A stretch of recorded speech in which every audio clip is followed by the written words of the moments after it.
Buenos días, soy Leonardo Guidi, analista financiero de Conectar Bursátil. Hoy es viernes 27 de febrero del 2026 y este es el resumen semanal de los mercados que siguen lateralizando. Básicamente con mucha volatilidad, con golpes sobre todo a mercados emergentes, lo que fue Argentina esta semana, con Europa y el resto del mundo, por lo menos el mundo desarrollado, performando más que Estados Unidos, mientras que vemos a Estados Unidos que todavía sigue lateralizando y sigue dando vueltas, más o menos. Estamos acá en el mismo precio de finales de octubre, o sea, más o menos lo mismo que viene pasando con Argentina, o sea, estamos más o menos en los mismos precios. Estamos, a ver, si yo pongo el Nasdaq, está ahí un poquito más abajo, tampoco tanto, un 4%, ponele abajo del último récord histórico. Sí, 4 y pico, llegó a estar acá, llegó a estar un poco más acá, pero bueno, se recuperó un poco. Vamos a ver qué pasará desde marzo. Pero bueno, a ver, como que la narrativa del mercado, a pesar de que no estamos técnicamente en una corrección, venimos de varios meses ya de lateralización, por lo menos 4 meses de lateralización. Si extendemos un poquito más, sí, capaz que podríamos decir, no, bueno, acá ya tendríamos que hablar de una ligera tendencia alcista, pero 4 meses de lateralización ya llevamos en Estados Unidos. Y la narrativa detrás de esto, a pesar de que no estamos en corrección, es básicamente un renovado miedo a la inteligencia artificial. O sea, no sé, en menos de un año pasamos de optimismo con la inteligencia artificial. Es cierto que de las 7 magníficas, solamente 2 performaron más que el Standard & Poor's el año pasado. Y ninguno de los balances de las 7 magníficas fue bien recibido por el mercado. Acá tendría que hacer alguna aclaración con Meta, porque el de Meta sí fue bien recibido, pero duró 2 días. A la semana ya estaba bajando otra vez abajo de donde estaba previo al balance. O sea que tendría que decir que ninguna de las 7 magníficas tuvo un buen recibimiento de su balance. De hecho, Nvidia reportó esta semana y Nvidia, o sea, a ver, uno pensaría, ok, Nvidia tiene que venir con un buen balance. Vino con un tremendo balance y eso es lo interesante, ¿no? Porque esto nos habla mucho del mercado, nos habla mucho de que justamente los balances hablan del pasado y el mercado siempre mira a futuro. Entonces tenemos que tratar de entender, o sea, si todas las grandes tecnológicas, las que han venido performando por arriba del índice durante los últimos, no sé, post-COVID seguro, hasta bueno, el año pasado ya no tanto y ahora menos todavía. Entonces uno dice, a ver, ¿qué está pasando? Porque no es que los negocios estén deteriorando, todos los balances vinieron mejor que lo esperado.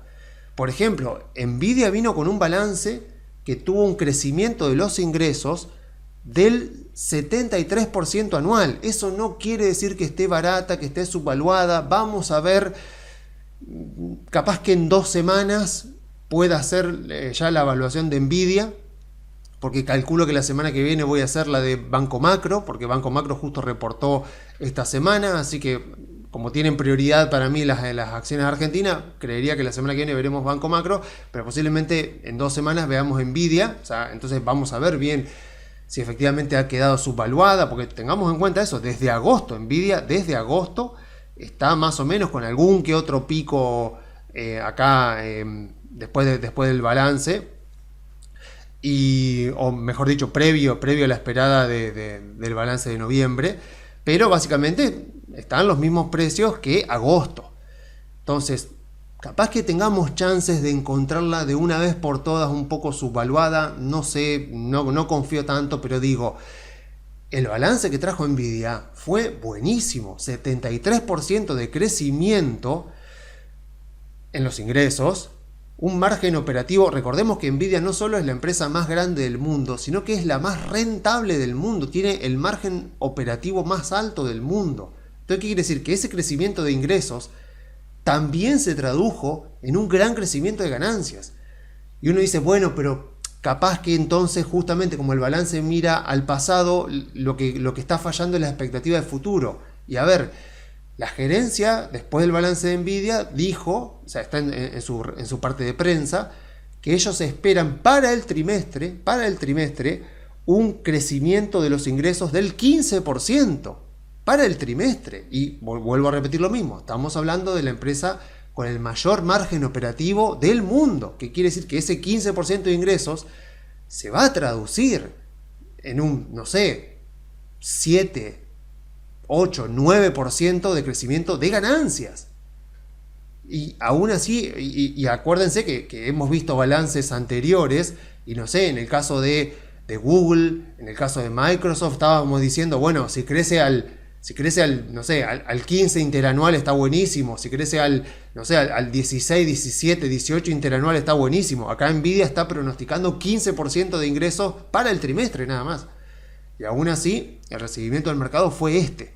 Entonces, bueno, ¿qué está pasando? Bueno, hay pesimismo en el mercado y se notó mucho también esta semana con un informe que salió, un informe gratuito, que, bueno, llama la atención, que es de Citrini, capaz que lo escucharon o lo vieron en alguna noticia. Vamos a ver después un poquito bien qué dice, pero a mí me llama muchísimo la atención. Me llama mucho la atención que un research, o sea, está bien, son inversores conocidos.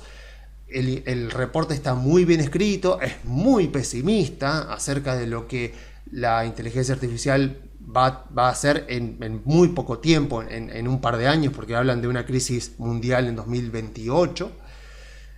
Y me llamó realmente la atención, porque no pensé porque uno dice, bueno, un informe de JP Morgan, un informe, no sé, de Morgan Stanley bajó una calificación, o sea, algo, bueno, uno entiende que si JP Morgan, si Goldman Sachs, si algún gran banco de inversión, no sé, antes teníamos el tema de el Credit Suisse, el Deutsche, o sea, cuando bancos así de inversión grandes sacan informes, bueno, ahora estamos hablando de una empresa que no es tan conocida, pero aún así sacó un reporte que está muy bien escrito, está muy buena cómo te lleva la narrativa de las cosas que va describiendo, y sorprende, o sea, es como que el mercado está queriendo comprar esas narrativas.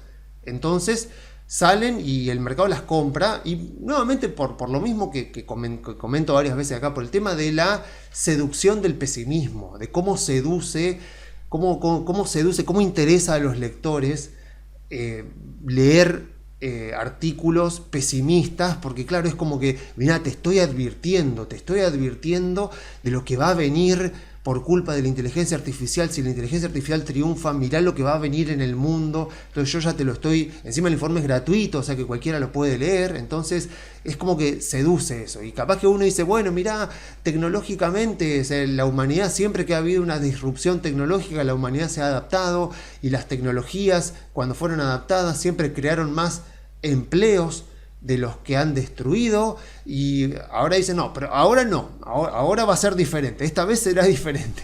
Y bueno, y el mercado lo está comprando, mira, a tal punto de que, por ejemplo, se dijo, o sea, y parece que es así porque si no, no hay otra causa, que American Express, por ejemplo, tuvo una baja muy fuerte. Después vamos a desglosar un poquito qué es lo que dice, pero esta baja fuerte responde a este informe, a la publicación de este informe. Después se recupera un par de días y vuelve a caer fuerte. Visa lo mismo. ¿Por qué? Bueno, porque habla justamente de más de un 10% de desempleo, de una crisis económica, pero el de Nvidia, el de Visa por lo menos se recuperó, pero uno ve esta vela grande que responde a eso. Uno dice, a ver, pará, se publicó un informe, o sea, en un blog, o sea, en un Substack, de un research, de analistas que son prestigiosos, que no son tan conocidos, pero que son prestigiosos, y eso logró mover el mercado. Bueno, claramente el mercado está queriendo comprar estas narrativas. Otra que fue castigada muchísimo es Mercado Libre. Vamos a ver también en un par de semanas, capaz que dentro de 3 semanas, la evaluación de Mercado Libre también castigadísima. O sea, ya venía muy a la baja, muy a la baja. Vemos acá 31%, 32% de baja desde mayo del año pasado, castigadísima Mercado Libre. Para mí, muy injusta. A ver, ¿qué trajo Mercado Libre? Igual vamos a ver la evaluación de Mercado Libre, pero como para decirlo medio en general, Mercado Libre trajo un crecimiento de los ingresos, en dólares por supuesto, de 39%. 39% interanual. ¿Qué es lo que pasó con Mercado Libre que no gustó? Bueno, los márgenes de rentabilidad de Mercado Libre se están contrayendo. No mucho, un puntito, 2 puntitos porcentuales. Pero bueno, Mercado Libre ya vemos que, o sea, sabemos que es una empresa más del estilo Amazon, o sea que los márgenes de rentabilidad de Mercado Libre, tal como está planteado su modelo de negocio, no van a ser muy altos. Son bastante altos para lo que es el negocio de Mercado Libre, es un 10%, a ver, 10%. Teniendo en cuenta que Amazon antes de AWS tenía márgenes de rentabilidad bastante más bajos, y que los retailers como Costco, como Walmart también, que venden así en gran cantidad, tienen margen de rentabilidad mucho más bajo.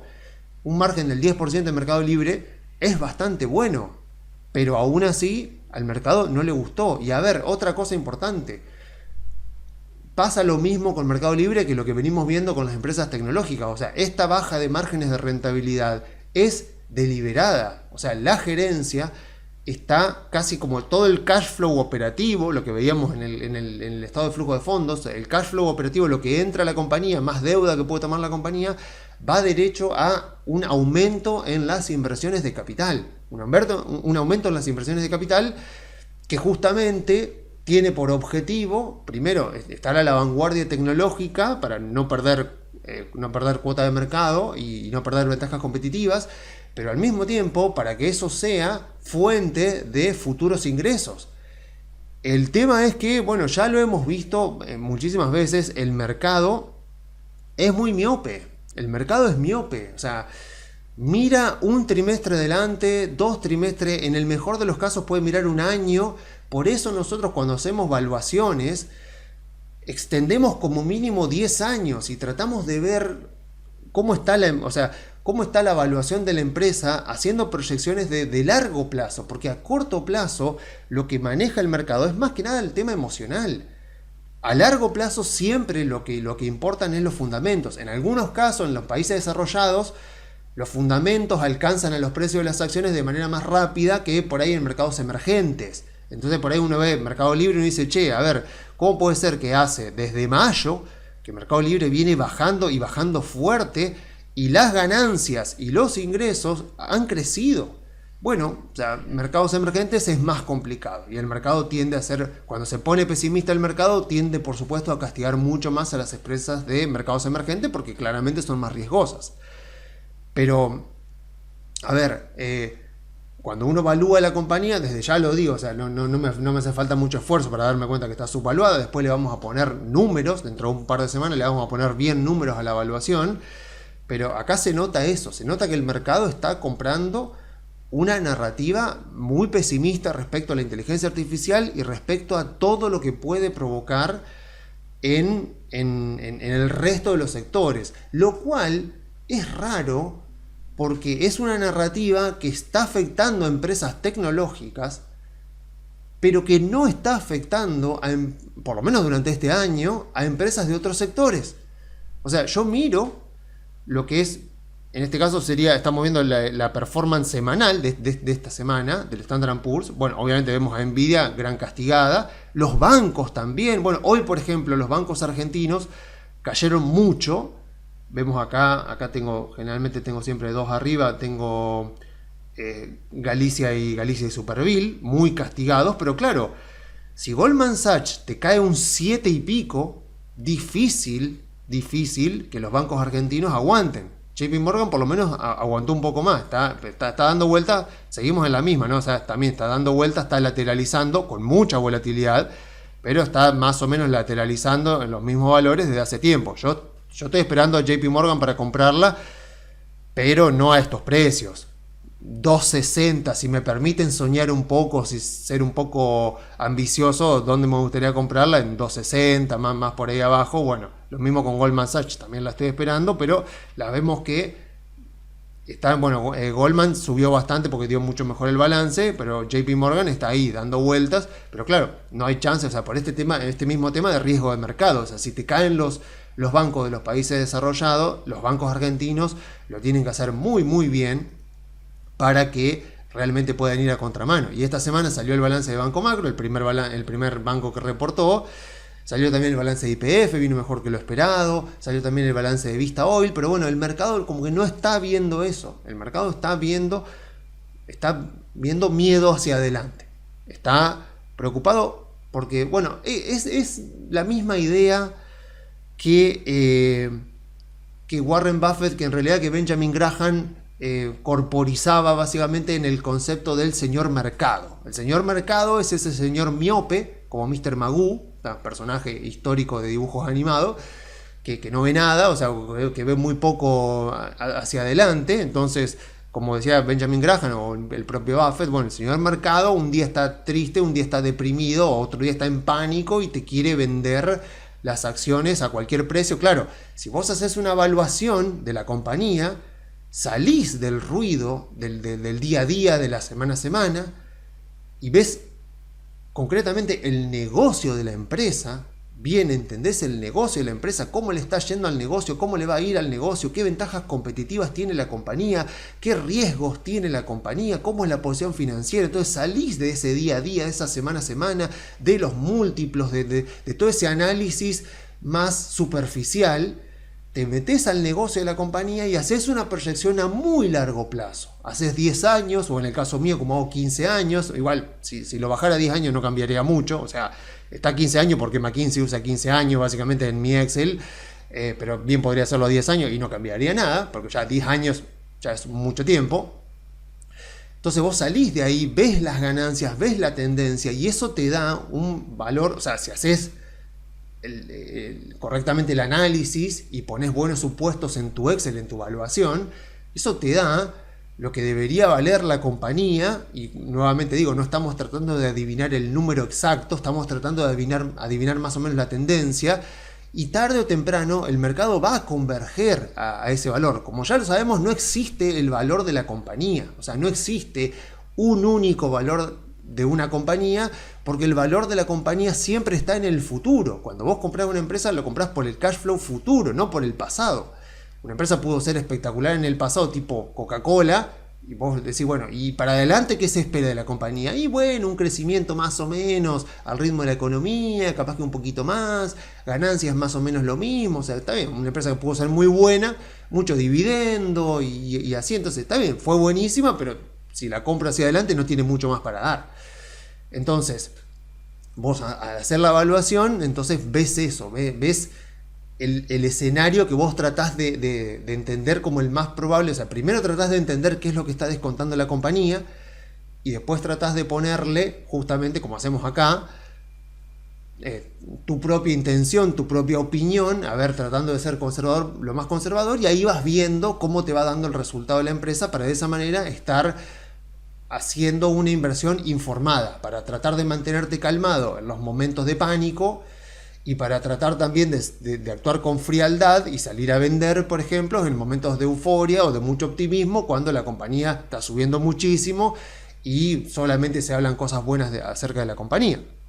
Pero claro, el mercado es más miope. En este contexto, el mercado no va a mirar valuaciones. Uno le dice, no, pero mirá, Mercado Libre tiene una tendencia, mirá la parte de fintech de Mercado Libre. De hecho, esta semana he visto, o sea, mi timeline de Twitter, miro un par de posteos de Mercado Libre y de repente me empieza a sugerir un montón de posteos, y he visto muchos análisis de cuentas que sigo, como de Brian Feroldi, por ejemplo, que tiene un muy buen canal de YouTube también, que también tienen, o sea, uno de sus socios tiene Mercado Libre como su principal posición y también hizo como una evaluación de Mercado Libre. O sea, no he visto a nadie, por lo menos de los analistas que por ahí que me suelen aparecer, o a los que más sigo, que diga que Mercado Libre está cara a estos precios.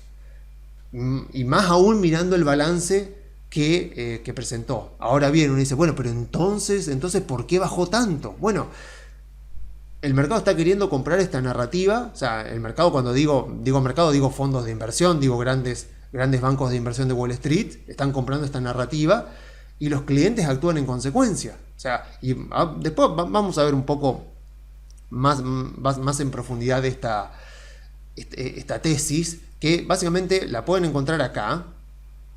Se van acá y ponen Citrini Research, o como quiera, o 2028 Global Intelligence Crisis. A ver, acá por supuesto no hace falta que se lo lean, es un análisis muy largo, está muy bien descrito, la verdad que redactan muy bien, o sea, está muy bien hecho el informe, y aparte de eso, como que te van llevando, te van explicando muy bien todos sus argumentos. Pero bueno, básicamente agarren su inteligencia artificial favorita, le dicen, mirá, te paso este artículo, traducímelo al castellano si lo quieren leer completamente, y si no, díganle, te paso este artículo y resumime cuáles son los argumentos más importantes y las conclusiones más importantes, y que la inteligencia artificial haga su magia. Justamente, ya que estamos hablando de un artículo que prevé lo peor que va a ser la inteligencia artificial, bueno, aprovechémosla en todo caso. A ver,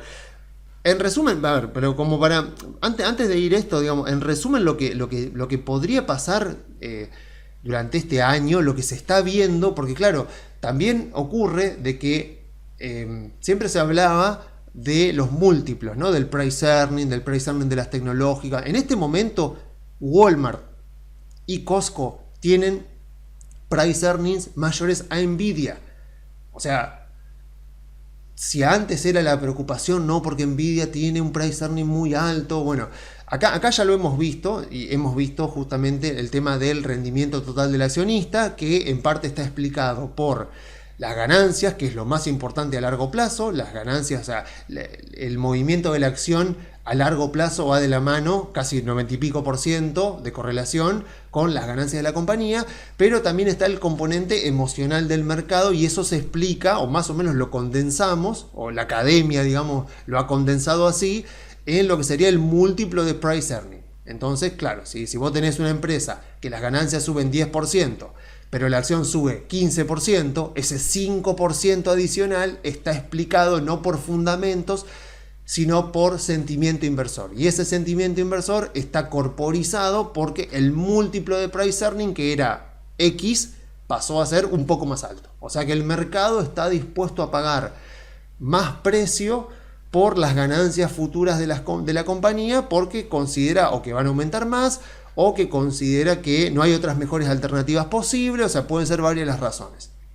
Entonces, ¿qué es lo que están esperando ahora con esta situación? Esto obviamente puede cambiar, pero en este momento lo que están diciendo es que este 2026 debería ser, por lo menos en Estados Unidos, y recordemos que estamos en segundo año presidencial, que históricamente es el más flojo de todos, lo que dicen ahora es que tiene su lógica, es que tendremos un año de compresión de múltiplos. ¿Qué quiere decir compresión de múltiplos? Por ejemplo, por ahora, hasta este momento, según lo que vi en JP Morgan, las ganancias del portafolio del Standard & Poor's, o sea, si tomamos al Standard & Poor's como si fuera un portafolio, que de hecho lo es, lo que se espera es que las ganancias del Standard & Poor's crezcan un 14 y pico % durante este año, y que por lo tanto, si esperamos compresión de múltiplos, tiene que ocurrir el caso contrario al que describí antes. O sea, las ganancias creciendo al 14 y pico, pero las acciones, el Standard & Poor's en este caso, subiendo menos, subiendo un 10%, por ejemplo. Si tenemos un año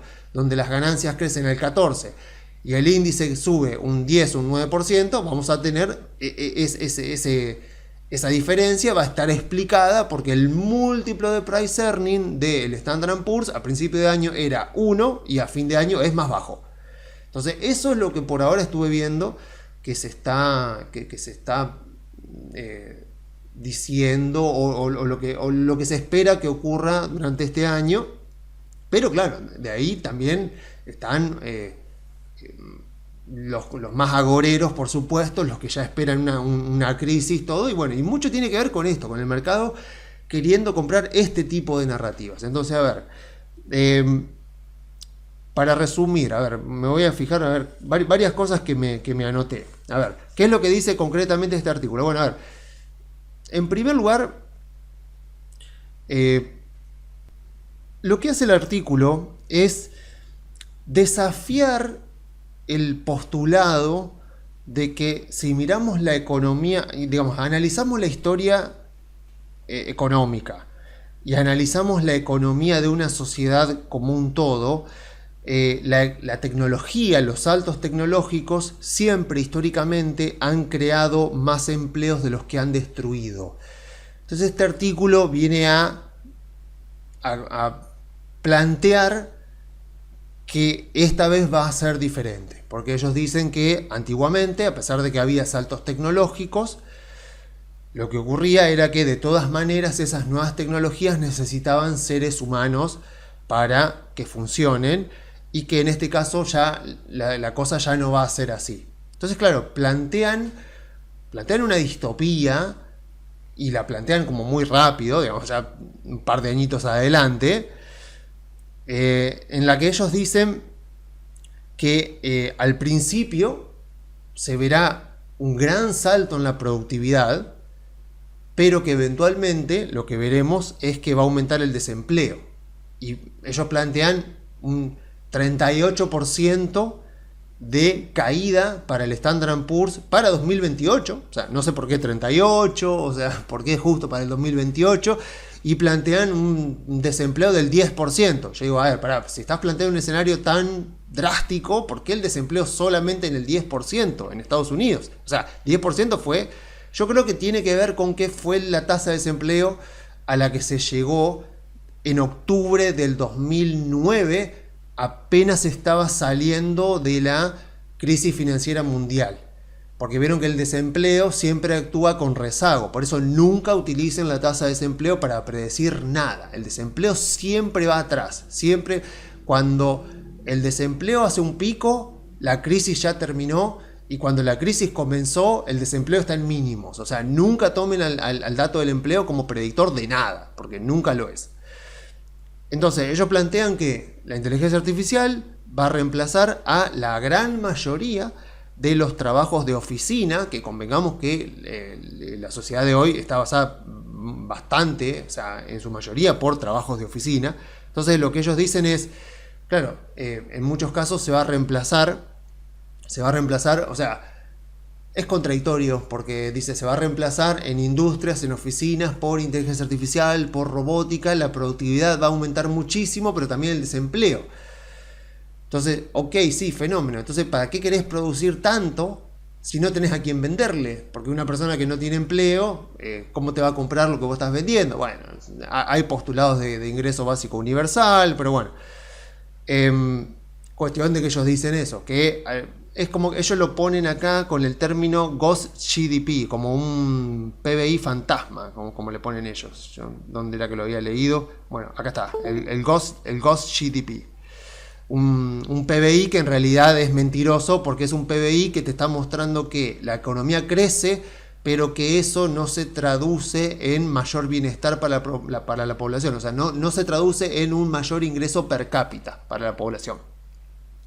Entonces, dice, bueno, que obviamente que se va a producir una crisis en todos los sectores, porque obviamente, o sea, primero arranca en un sector, pero después la gente que se queda sin trabajo, obviamente va a dejar de consumir menos, no solo entretenimiento, o sea, en autos, la gente no va a poder pagar su hipoteca, entonces va a haber una crisis inmobiliaria, bueno, o sea, plantean y lo van haciendo muy bien, o sea, van haciendo como un buen relato, van explicándolo de una manera que se desenvuelve, que engancha, por lo menos te engancha leerlo. Entonces, claro, y encima ellos dicen que obviamente que los nuevos empleos que se van a crear a través de la inteligencia artificial van a ser peores pagos que los actuales empleos, porque obviamente, o sea, ser ingeniero de prompt para poder hablar con la inteligencia artificial, bueno, como que los trabajos que se van a ir creando van a ser más fácilmente reemplazables por otros seres humanos.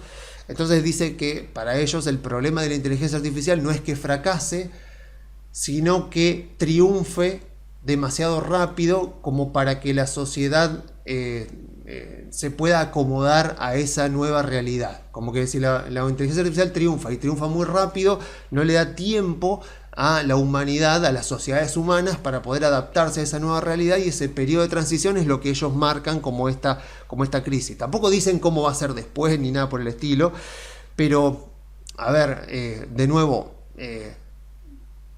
aprovecha muy bien lo que es la seducción del pesimismo, la seducción de plantear un escenario pesimista, al punto de que, a ver, o sea, lo que se dijo esta semana es que esto fue lo que causó volatilidad en el mercado, de que esto provocó que haya empresas como, claro, porque uno dice las tarjetas de crédito, pero claro, después yo miro esto y uno dice, bueno, a ver, pará, pero vos me estás diciendo que el mercado está creyendo en este artículo. Me cuesta creer que el mercado está creyendo en esto, o que está creyendo, no importa, más allá de este artículo, en este tipo de narrativas, en este tipo de argumentaciones, de postulados, de todo lo malo que va a traer la inteligencia artificial. Cuando yo veo el mercado, lo que veo esta semana, y de hecho lo que veo en el año, porque si me fijo en el año va a pasar lo mismo, si hago el year to date, lo que voy a ver es más o menos lo mismo, o sea, tecnológicas abajo o en algunos casos muy abajo, en algunos casos medio flat en el año, y veo sectores de consumo defensivo subiendo un montón, utilities, o sea, empresas de servicios básicos, o sea, digo, a ver, o energía, obviamente, petróleo, gas, industriales, o sea, a ver, si planteas una crisis de inteligencia artificial, ¿por qué al mismo tiempo decís que las industrias, o sea, si el mercado en este momento está descontando ese tipo de escenarios, ¿por qué las empresas industriales como Caterpillar están subiendo 30% en el año? O sea, es muy contradictorio. O sea, lo que yo supongo es que, mira, a ver, si esto está público, ya bastante están los precios, o sea, ya está, todo el mundo tiene acceso a esto, el mercado ya lo leyó, hay noticias, busquen, pongan Citrini artículo, lo que sea, incluso hay noticias en castellano hablando de que justamente estos días turbulentos de esta semana fueron por esto. Entonces digo, me cuesta creer que siendo esto público, bueno, que esta haya sido, o sea, que esta haya sido la reacción del mercado, que esto sea lo que está pasando en el mercado este año y que me digan que lo peor está por venir, que lo peor se va a venir, que la inteligencia artificial, digo, mira, yo lo que estoy viendo acá es una rotación de sectores. Lo que estoy viendo acá es los mismos argumentos de los que estuvimos hablando. O sea, lo que yo estoy viendo acá es un mercado que cree que es muy miope y que cree que las grandes inversiones que están haciendo las grandes tecnológicas eventualmente pueden terminar en desperdicio. El mercado que está preocupado también por el tema de los bancos, por la disrupción que pueden sufrir los bancos, y que está migrando hacia sectores de activos físicos y de baja probabilidad de obsolescencia, o de una obsolescencia que sea más difícil de disrumpir por la inteligencia artificial, pero de ninguna manera está planteando, por lo menos en los precios no se ve, un escenario tan negativo como el que plantea este artículo. Y por lo tanto, cuando yo veo este tipo de reacciones, no me queda ninguna duda, no hay ninguna duda de que son reacciones emocionales. O sea, estamos hablando de un artículo que describe escenarios futuros y todo, que da sus fundamentos, pero a ver, de la misma manera, post-crisis financiera del 2008, también hubieron varios artículos y muy descriptivos de la futura crisis que iba a venir, ya apenas salía la crisis financiera del 2008, de por qué las acciones estaban caras y de por qué las cosas iban a volver a empeorar, y no pasó nada. Obviamente no es comparable porque la situación ahora es diferente, estamos hablando de algo mucho más disruptivo, de lo que creo que de lo que nunca hemos visto, pero si las acciones se están moviendo en relación a ese artículo, no hay fundamentos ahí. O sea, porque el artículo hace suposiciones y plantea escenarios futuros, está bien. Si hay analistas que quieren comprar ese escenario y vendérselo a los clientes, y los clientes compran ese escenario y por lo tanto venden las acciones o venden las tecnológicas que se posicionan en otro lado, ok, listo, cada uno que haga lo que quiere. Pero este tipo de reacciones, digamos, si el mercado durante este año, si lo que estamos viendo durante los últimos 4 meses es que cree que las empresas tecnológicas están invirtiendo demasiado y que eso no se traducirá eventualmente en mejores márgenes y en mejores ingresos, y temen por las disrupciones que puede provocar la inteligencia artificial, ok, lo tomo perfectamente como una causa de corrección, no de mercado bajista. Entonces, lo veo más como posibles oportunidades, más que como una razón para entrar en pánico. Entonces, Microsoft me parece interesante, Mercado Libre, bueno, también ya veremos la evaluación más adelante, con Meta lo mismo, vamos a ver ahora la evaluación de Amazon, a ver qué es lo que me dio. Y digo, bueno, de a poco van apareciendo oportunidades, veremos Nvidia eventualmente, que hace desde agosto que viene en el mismo precio, vamos a ver, capaz que nos da una sorpresa. Digo, capaz que el mercado en estos meses, porque aparte este tipo de situaciones, de respuestas emocionales, suelen durar, capaz que te duran 3 meses. En algún momento no suelen durar tanto, o sea, no suelen durar un año, por ejemplo. Pueden durar 3 meses, no sé, me acuerdo. Bueno, por eso justamente las correcciones de mercado suelen durar 3 meses, porque es más o menos lo que tarda una narrativa, o lo que tarda el mercado en darse cuenta de que una causa, un miedo, una amenaza que estaba detectando no era tal cosa. Entonces, ahora la diferencia que estoy viendo acá es que no estamos en corrección, estamos básicamente en una lateralización. Entonces, puede ser que no veamos al índice bajar un 5, un 10%, que lo veamos más o menos mantenerse, porque hay otros sectores que están compensando lo que están cayendo las tecnológicas. Bueno, en todo caso, iremos viendo caso por caso, iremos viendo evaluación por evaluación y vamos detectando oportunidades. Ya aparecieron unas cuantas, pueden aparecer otras para adelante. Si alguien no cree que Microsoft esté subvaluada, si no cree que Meta esté subvaluada, si quiere esperar porque cree que puede venirse una corrección, listo, que se quede en el índice. Quédate en el índice, comprate el índice o comprate una obligación negociable. Yo no sugiero comprar una obligación negociable para esperar, no sé, 2-3 meses y después pasarme a CDRs, pero bueno, hay gente que por ahí compra LECAPs para hacer un poco de tasa en pesos mientras tanto, ahora que el dólar está quieto.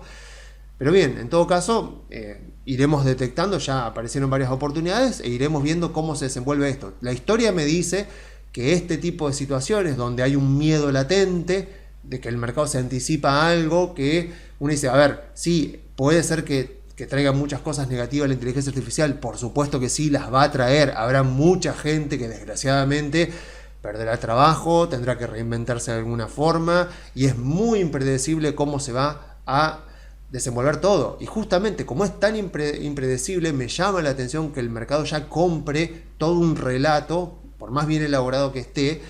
Pero bueno, después cuando miramos, o sea, por un lado, analistas dicen que justamente que el mercado está comprando este relato, por el otro mirás los rendimientos y vos decís, che, no, me parece que no está comprando tanto este relato, porque ¿por qué subirían entonces las empresas industriales y se verían negativamente afectadas por la caída del consumo, o las empresas de materiales o las empresas de energía?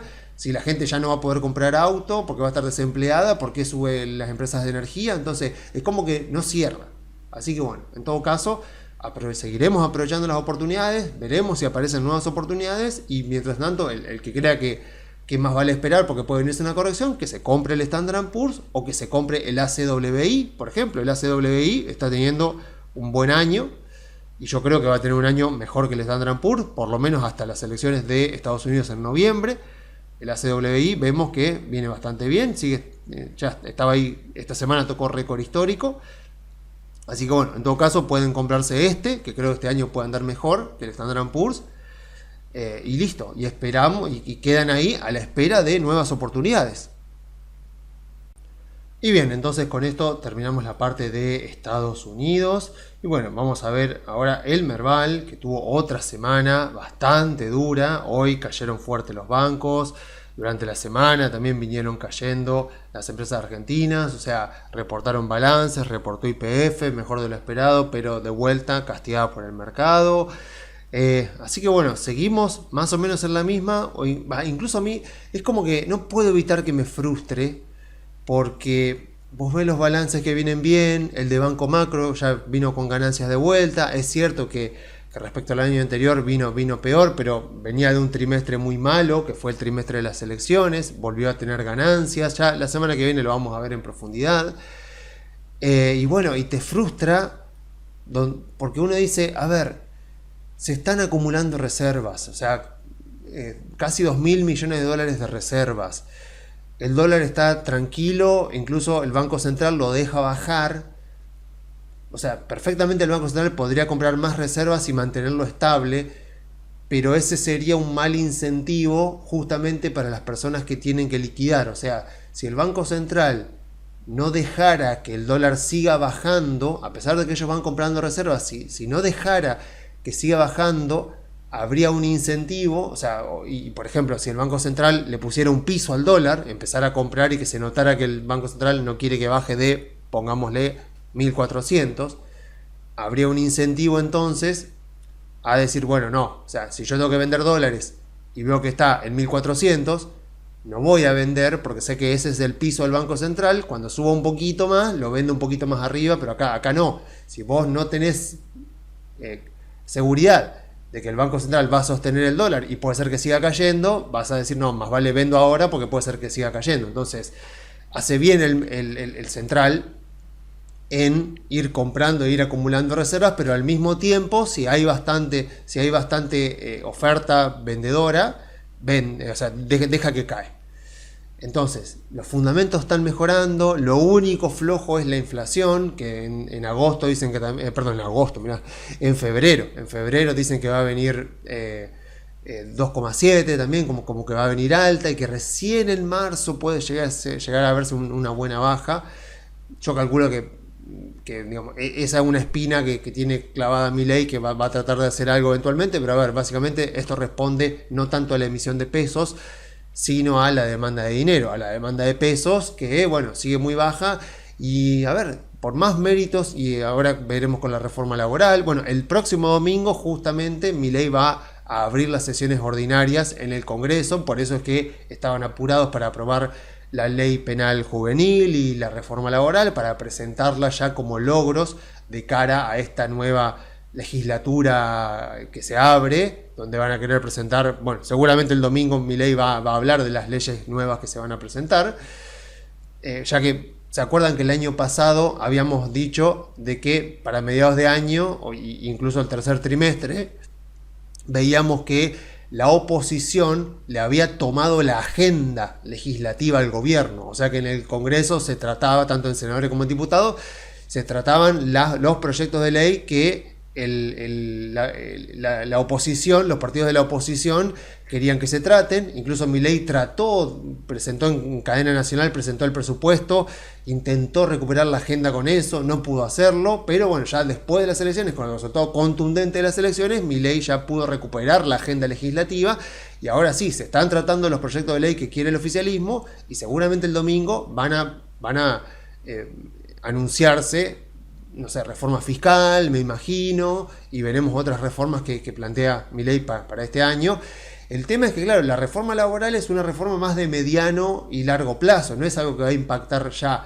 Puede ser que afecte al sentimiento, ojalá, pero bueno, a mí me frustra, más que nada por los clientes también, a pesar de que yo estoy reinvertido en acciones argentinas, también más que nada por los clientes, porque ver esto, y realmente, está bien, es cierto que si compraste el Standard & Poor's tampoco es que estás mucho mejor, ¿no? Estás más o menos también lateralizando, pero te frustra porque al mismo tiempo ves que los fundamentos sí que están mejorando acá, pero bueno, somos un país de alta beta. Si Estados Unidos se mantiene tan volátil, nos va a afectar, y de hecho yo creo que eso es bastante lo que nos está pasando. O sea, en primer lugar, porque seguimos padeciendo y tenemos que frustrarnos y estar así con las acciones argentinas y ver, decir, che, hoy bajó 7% Goldman Sachs y arrastra a todos los bancos argentinos, pero si el balance de macro vino dentro de todo bien, y los otros balances seguro que van a venir más o menos parecido al de macro.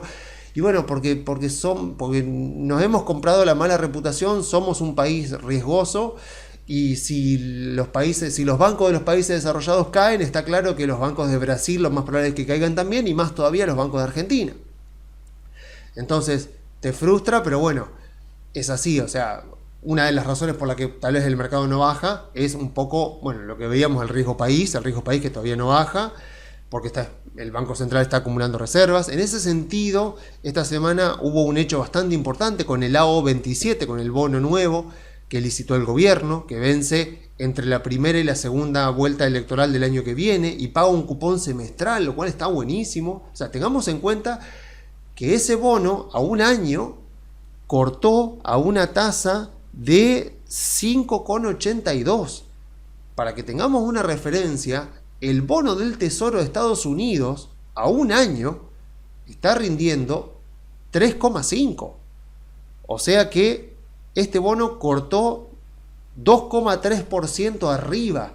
2,3% arriba. Si lo tuviéramos que medir en puntos de riesgo país, que no se debería, porque deberíamos usar un bono a 10 años, pero en la punta corta, como Milei solía decir, el riesgo país, estamos hablando de 230 puntos, porque cortó 2,3 arriba del bono a un año.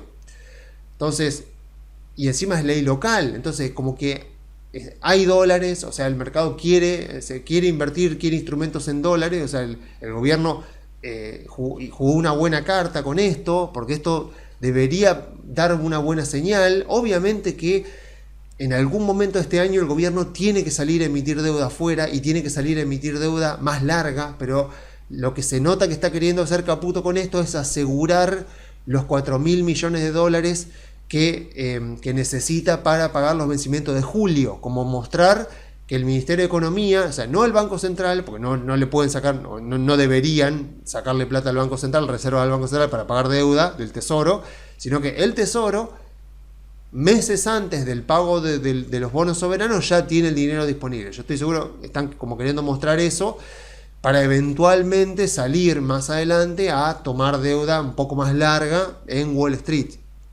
Y mientras tanto, bueno, yo creo que ese bono, el AO27, es un bono que cumple, digamos, es como que tiene una utilidad muy puntual que a mí, por lo menos como asesor financiero, me estaba faltando, porque las ONs cortas, se me estaban terminando las ONs cortas, y si había un cliente que quería invertir en dólares, quería tener una tasa más o menos, o sea, tener una tasa razonable en dólares, porque quería estar dolarizado y que necesitaba el dinero en un año o en menos de un año, no tenía instrumentos disponibles. Tenía que terminar comprándole una ON a, no sé, a 3 años, advirtiéndole justamente de los riesgos, porque ahí tenés lo que se llama un duration gap. O sea, si la duration de un bono, vamos a suponer, es de 3, pero tu horizonte temporal es de 1, vos ahí tenés una duration gap que en este caso te afecta o te genera el contexto en el cual vos tenés un riesgo de tasa de interés, que quiere decir que como tu horizonte es más corto que la duration del bono, si las tasas de interés llegan a subir y por lo tanto el precio del bono llega a bajar, vos tenés riesgo de salir a pérdida si no se recuperan las tasas de interés, porque con la reinversión de los intereses de los cupones no llegas a compensar la caída del precio que provocó la suba de la tasa de interés. Entonces por ahí con clientes me pasaba esto, tenía lo que llama la duration gap, porque había clientes que me decían, yo quisiera invertir a un año, pero el bono más corto, no sé, un bono de YPF, un bono de Telecom, algo corto, o sea, tenía capaz que a 2029 capaz que tenía, o a 2000, no sé, 2027 ya tenía muy poco. Entonces este bono está buenísimo para que cumpla ese objetivo, porque encima te va cumpliendo pagos mensuales. Entonces, gracias a este bono, digo, de ahora en adelante, por ejemplo, la ON de Telecom, la que vencía ahora a mediados de año, fue rescatada, y hay clientes que justamente la tenían, no porque les interesara tanto el rendimiento, sino porque justamente tienen un objetivo más de corto plazo. Bueno, a esos clientes les puedo ofrecer, si quieren seguir a corto plazo porque necesitan el dinero, este bono, porque va a ser más estable, va a ser menos volátil, porque va a tener una menor duration. Entonces, bueno, yo veo eso como algo bastante positivo que puede ayudar, porque puede dar señales. O sea, veremos, ya sale a cotizar el mercado secundario, ya han hecho otra licitación ayer, la semana que viene seguramente van a hacer otra licitación porque van a ir de a poco, y el hecho de que hayan tenido tantas ofertas, mucho más que lo que se estaba licitando, te muestra que hay deseo de invertir. Entonces es un paso interesante, es un instrumento que a mí, por lo menos como analista, me sirve para los clientes, y que a la vez da señales, da una buena señal, porque aparte es un, digamos, o sea, los precios son información. Siempre los precios, las tasas son información. Entonces, que tengamos un bono que vence ahí justo en el momento de las elecciones, te da información de qué es lo que está esperando el mercado para ese momento, si el mercado cree que Milei va a ganar las elecciones, si el mercado cree que no, si cree que el bono se va a pagar, si cree que no. Entonces ese bono va a ser muy bueno para condensar información. Entonces, esa sería una, ¿no?, de las causas que está viendo el mercado, que es lo mismo que estamos viendo siempre, ¿no?, la falta de acumulación de reservas y las dudas que tiene el mercado con respecto a que las deudas que tiene el Poder Ejecutivo, que en este año creo que son 14.000 millones, que eventualmente se vayan a pagar. Uno ve la balanza comercial sigue siendo positiva, entran más dólares de los que salen, el Banco Central acumula reservas en un contexto que históricamente no ha sido de acumulación de reservas, como son meses como enero, febrero. Aún así el mercado no le alcanza. Y yo creo que, a ver, por un lado sí es obvio que el mercado quiere, y cuando digo el mercado, digo los fondos de inversión de Estados Unidos, que son los que realmente mueven los precios de las acciones argentinas, hablando de grandes movimientos, ¿no? Está claro que quieren más acumulación de reservas porque se viene un año electoral el año que viene, y en Argentina nunca las reservas son suficientes, siempre todo lo que puedas tener es más que bienvenido. Pero por otro lado está lo que hablábamos en la parte anterior del video, o sea, el tema de que Estados Unidos no está en un contexto donde los fondos de inversión, los grandes inversores, estén pensando en tomar riesgo. Pensemos un poco lo que hablaba en la primera parte del video, ¿no? O sea, está Estados Unidos en un contexto de incertidumbre, o sea, está en un año que pasaron 2 meses y está como muy flojo. Europa está un poco mejor, por eso lo mismo que comentamos del artículo anterior de la inteligencia artificial. Podríamos decir, si la inteligencia artificial va a ser tan mala como dice el artículo que comentaba anteriormente, avisarle a las acciones europeas, anunciarle a las acciones canadienses, que vienen bastante bien este año, a Corea del Sur, que viene de hecho bastante bien, a Japón. Bueno, por eso me cuesta mucho creer ese tipo de justificaciones, por eso las tomo siempre que veo ese tipo de justificaciones, las tomo como perfectos ejemplos de razonamientos que llevan a correcciones de mercado y no a mercados bajistas. Y por lo tanto, si son correcciones de mercado, son oportunidades de compra. Pero bueno, para no volver al informe anterior, a la parte anterior, digo, Estados Unidos claramente no está en un contexto donde tenga apetito por el riesgo. Más bien todo lo contrario, lo que se nota es que los grandes inversores, los grandes fondos, los bancos de inversión, están en una situación como que les entró la prudencia en los últimos meses. De repente se han puesto más prudentes, se han puesto más cautelosos, los balances han venido bien, pero dicen, no, pará, cuidado, sí, pero mirá, todas las tecnológicas vinieron con ingresos y con ganancias mayores de la esperada, sí, pero no, cuidado con lo que se viene adelante, cuidado con las inversiones que están haciendo, que no terminen saliendo mal, o con la inteligencia artificial, con que le están pegando mucho las empresas de software, digamos. No está Estados Unidos en un contexto muy predispuesto a tomar riesgo, y menos aún riesgo fronterizo, porque Argentina ni siquiera es mercado emergente.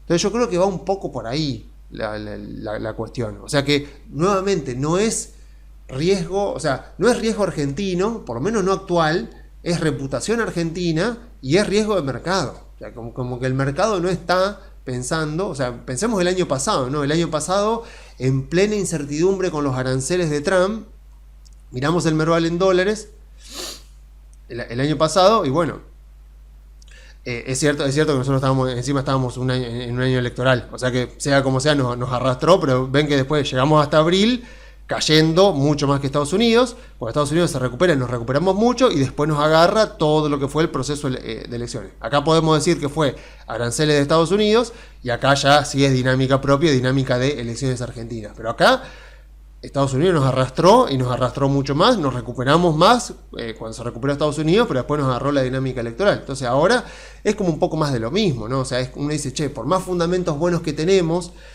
si los que mueven los precios, que son los fondos de inversión de Estados Unidos, no están en situación de muy motivados a tomar riesgos, porque otros casos son los que hemos visto, no sé, el post-COVID, por ejemplo, donde las tasas de interés estaban muy bajas, entonces los fondos de inversión, los grandes inversores estaban buscando riesgo, tenían apetito por el riesgo, entonces se volcaban más a mercados emergentes.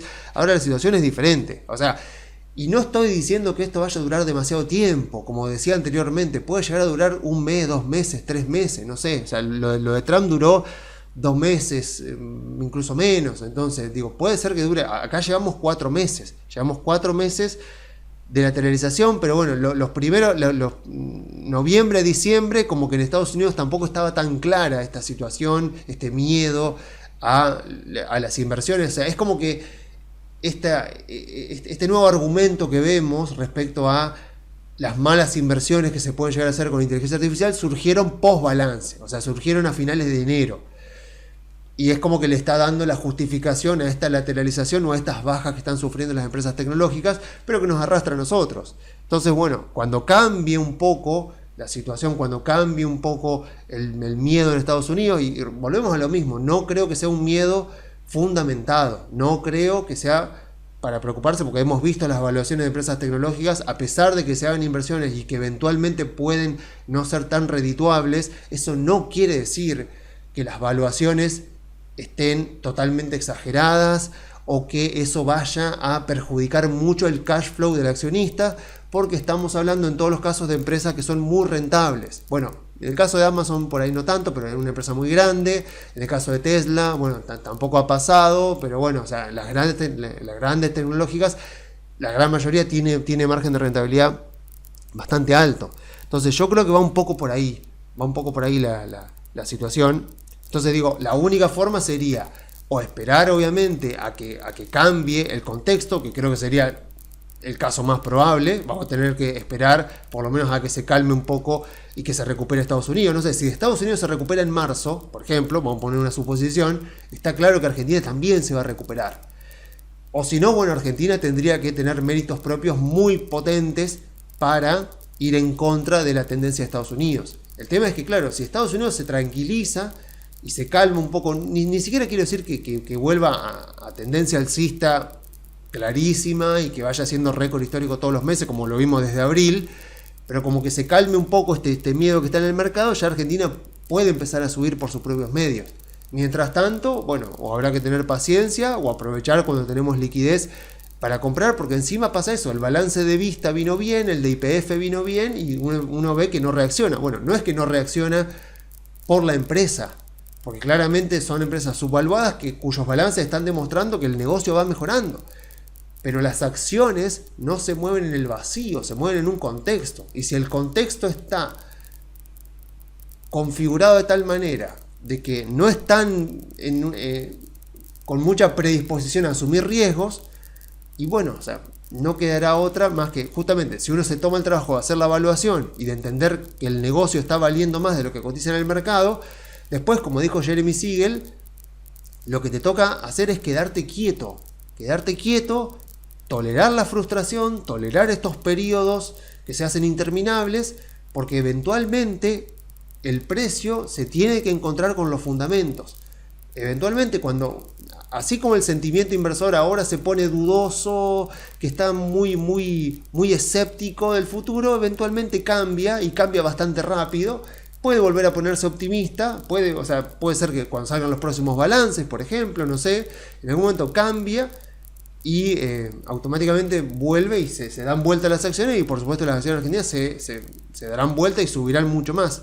Pero bueno, en el mientras tanto, si uno ha hecho bien los deberes, lo único que queda hacer es, bueno, si ya se posicionó, esperar y tolerar la frustración, que no te gane el sentimiento del mercado, que no te lleve puesto el rebaño, la manada, el sentimiento de manada, porque ahí es donde uno pierde, ahí justamente es donde uno queda expulsado por el mercado, porque después el mercado se da vuelta, las acciones suben, el sentimiento inversor cambia y uno quedó afuera y empieza a culpar al mercado, de que el mercado es una timba, etcétera, etcétera, cuando en realidad es que si uno hizo bien el trabajo, bueno, uno ya sabe cómo funciona el mercado, ya sabe que el mercado a corto plazo es emocional, pero a largo plazo sí que es bastante racional.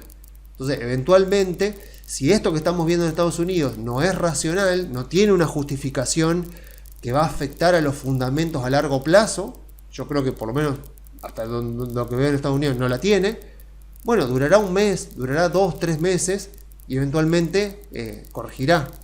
Y una vez que corrija, bueno, volveremos al alza en Estados Unidos y en Argentina deberíamos volver mucho más.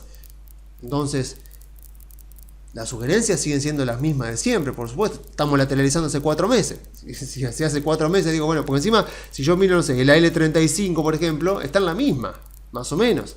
Miro el AL35D, veo esto. Veo principio de año, bueno, principio de año más o menos acá, el mismo precio. O sea, precio de hoy exactamente igual al precio del 2 de enero. Exactamente igual. Del 30, sí, el precio de hoy exactamente igual al precio del 2 de enero. Entonces está pasando lo mismo en acciones y en bonos. Si baja el riesgo país, clarísimo que obviamente los bonos van a subir porque es la contrapartida y las acciones también. Estados Unidos se calma también. Entonces, si hicimos bien el trabajo, bueno, tocará seguir esperando. Porque las acciones, o sea, Autopista del Sol sigue subvaluada, los bancos siguen subvaluados, a pesar de que, bueno, el golpe que tuvieron esta semana no fue por fundamento de bancos argentinos, fue si Goldman Sachs te baja 7, te va a arrastrar. No sé, Ecogas sigue subvaluada, Vista Oil sigue subvaluada, YPF sigue subvaluada y así. Lo mismo que hemos comentado semana a semana. Frustra tener que tener paciencia y tener que aguantar. Sobre todo me duele justamente por los clientes que vienen aguantando y uno dice, che, estamos haciendo las cosas bien, se están mejorando los fundamentos, pero bueno, se tienen que alinear los planetas. Es como que, bueno, necesita que se alineen los planetas, que Estados Unidos deje de ir en contra, porque si no, para que Argentina suba por sus propios medios es muy complicado, muy complicado.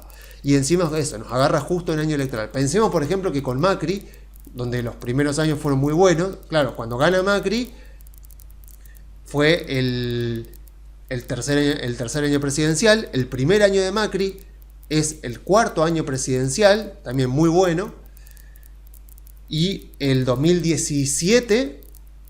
que fue un año, que fue el año donde Argentina entró, digamos, en burbuja, fue el primer año presidencial de Trump.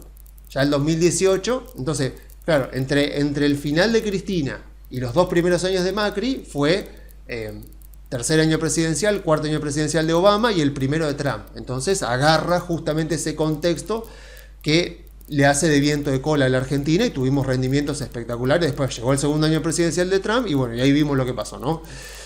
Acá, bueno, desgraciadamente el tercer año presidencial de Estados Unidos fue muy bueno y Argentina estaba debatiéndose entre 2 presidentes, 2 candidatos extremadamente opuestos. Y bueno, o sea, como que a pesar del viento a favor que nos daba Estados Unidos, la gran incertidumbre argentina tuvo sus momentos el tercer, cuarto trimestre de 2024. Pero bueno, ahora ya está, la situación es la que es, uno tiene que vivir en la realidad es esta, nos toca un segundo año presidencial, en un tercer año presidencial argentino, así que técnicamente Argentina debería tener un año mucho mejor que el de Estados Unidos, pero si Estados Unidos desgraciadamente entra en corrección, nos va a arrastrar, así que a pesar de que los fundamentos favorecen a que tengamos un año muy bueno, tendremos que lidiar con eso. Así que bueno, entonces lo dejo acá por Argentina esta semana y por lo tanto el resto del video lo voy a dedicar a la evaluación de Amazon. Qué bien, a ver, Amazon tuvo un 2025 bastante flojo, aún así el balance, digamos, vamos a ver ahora, dentro de todo estuvo bastante bien. Pero bueno, es más o menos un poco lo que esperaba. Fue una de las empresas en las que más o menos estuvo en lo correcto. Porque no esperaba mucho de Amazon. Y lo cierto es esto, que no dio mucho. O sea, en este momento donde acá salieron las ganancias, rebotó bastante. Ahí llegó a meter un más 15, un más 16. Pero después recortó todo y terminó el año más o menos ahí. Dando vuelta un 5% nada más. Un 5% de suba durante el año, a pesar de que el balance, ahora que lo hemos visto, dentro de todo vemos bastante bien. Esto nuevamente, cuando veamos ahora la evaluación, van a ver números diferentes, porque esta imagen solamente habla del cuarto trimestre. Nosotros vamos a hacer el balance, la evaluación con el balance completo del año. Pero a ver, me interesa mucho para que veamos un pantallazo más o menos del negocio. Bueno, nuevamente, como pasa con las empresas que estamos haciendo evaluaciones, no hace falta tanto para explicar el modelo de negocio. O sea, todos conocemos a Amazon. En este caso, bueno, es una empresa que tiene algunos negocios que por ahí mucha gente no relaciona con Amazon. Por ejemplo, Twitch, por ejemplo, Whole Foods, Bueno, por supuesto Amazon Prime Video, por supuesto que sí. Pero la mayoría de la gente lo va a relacionar principalmente con AWS y con Amazon.com. Encima ahora que en Argentina que podemos comprar más en el exterior, mucha gente seguramente debe estar utilizando Amazon. Entonces, a ver, es la empresa más grande del mundo en cuanto a ingresos. Hasta hace menos de un año era Walmart, ahora los pasó Amazon. A ver, el balance salió, déjenme ver, 700, casi 717 mil millones de dólares de ingresos. Es clarísimo que va a ser Amazon la primera empresa de la historia de la humanidad que va a tener $1 billón de ingresos, no de capitalización de mercado, de ingresos al año, seguramente en un par de años, en unos cuantos años. Vamos a ver ahora según las estimaciones de la evaluación, vamos a ver, pero capaz que antes de que termine esta década, Amazon va a tener un año donde sus ingresos van a ser más de $1 billón. Va a ser la primera empresa de la historia, hoy por hoy ya es la más grande del mundo. Y acá vemos un poco de dónde salen esos ingresos. Hasta hace relativamente pocos años, el 50%, diría hasta incluso post pandemia 2021, el 50% de los ingresos de Amazon provenía de Amazon.com. A partir de ahí, Amazon se ha ido diversificando, digamos, entre comillas, un poco diversificando, porque se ha diversificado dentro de su propio ecosistema. Por ejemplo, bueno, todo el tema de las tiendas físicas, de Amazon Fresh, Amazon Go, Whole Foods también. Después los servicios que presta a terceros retailers, o sea, a vendedores que venden utilizando su plataforma y su sistema de logística. La publicidad con Amazon Ads, o sea, publicidad que se coloca dentro de Amazon.com, dentro de Twitch. O sea, es una parte que crece mucho. Por ahora es muy poquito, pero es una parte que tiene mucha promesa de futuro, que puede crecer bastante. Después todo lo que sea Amazon Prime Video, Amazon Prime. Amazon Prime Video es la plataforma de streaming que está incluida dentro de Amazon Prime. Esto también obviamente crece, pero es una fuente más minoritaria. Y esta es la promesa. En realidad ya no es una promesa, es una realidad bastante contundente. Pero es la historia. ¿Se acuerdan que Damodaran tiene un libro que se llama Narratives and Stories? O sea, narrativas e historias. O sea, donde dice que toda evaluación es como un yin-yang, digamos, es como un equilibrio que vos tenés que lograr entre una narrativa que sea convincente y también números que respalden esa narrativa. Entonces, cuando uno mira hacia adelante, Amazon, la narrativa que más te puede enganchar, que más te puede interesar, la historia, como dice Damodaran, la historia que uno debería contarse a sí mismo respecto a Amazon, no es tanto la parte de estos negocios, por ahí el de publicidad puede ser, pero principalmente la parte de Amazon Web Services. ¿Por qué? Porque a pesar de ser una parte que por ahora incluso es minoritaria, va creciendo, fíjense que está creciendo al 24% anual, lo que pasa es esto. La mitad de las ganancias de Amazon ya provienen, o sea, estamos ahí en equilibrio, o sea, la mitad de las ganancias, o sea, a pesar de ser una fuente de ingresos que es minoritaria respecto a la tienda, la mitad de las ganancias están explicadas por Amazon Web Services. ¿Por qué? Bueno, porque la parte del retailer, yo me lo anoté acá, la parte del retailer, lo que sería Amazon.com, está dividido en dos regiones. Una es Estados Unidos y la otra es el resto del mundo.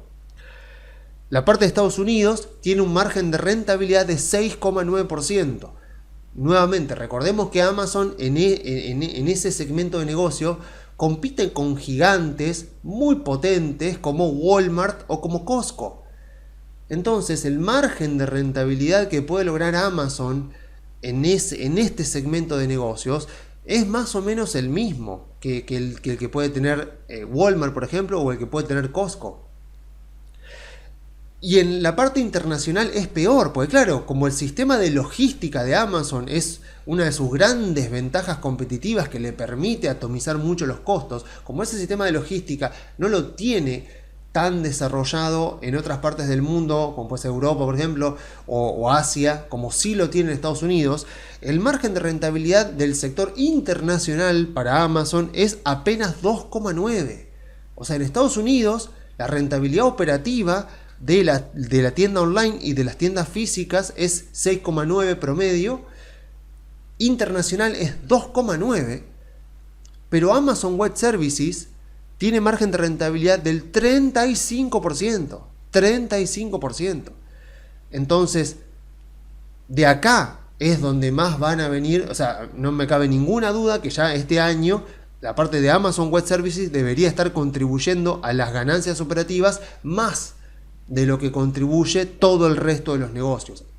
Pero la parte de publicidad está creciendo y esta parte, por supuesto, también tiene un margen de rentabilidad muy alto. Como sabemos, vemos a Google, vemos a Meta, que son dos empresas gigantes cuyo modelo de negocio por ahora tiene como principal fuente de ingreso la publicidad online.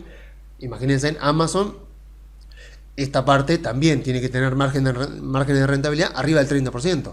Mercado Libre, por suerte, está yendo en la misma dirección en cuanto a la publicidad. En cuanto a Amazon Web Services, no puede hacer nada. O sea, para mí cometería un error Mercado Libre. Mercado Libre tiene que ir principalmente con la parte de fintech, porque la parte de Amazon Web Services ya está. Una empresa, incluso una empresa argentina, latinoamericana, le va a decir: ¿por qué? ¿Por qué te voy a contratar el servicio a vos por ser latinoamericana si voy con Amazon Web Services y ya está?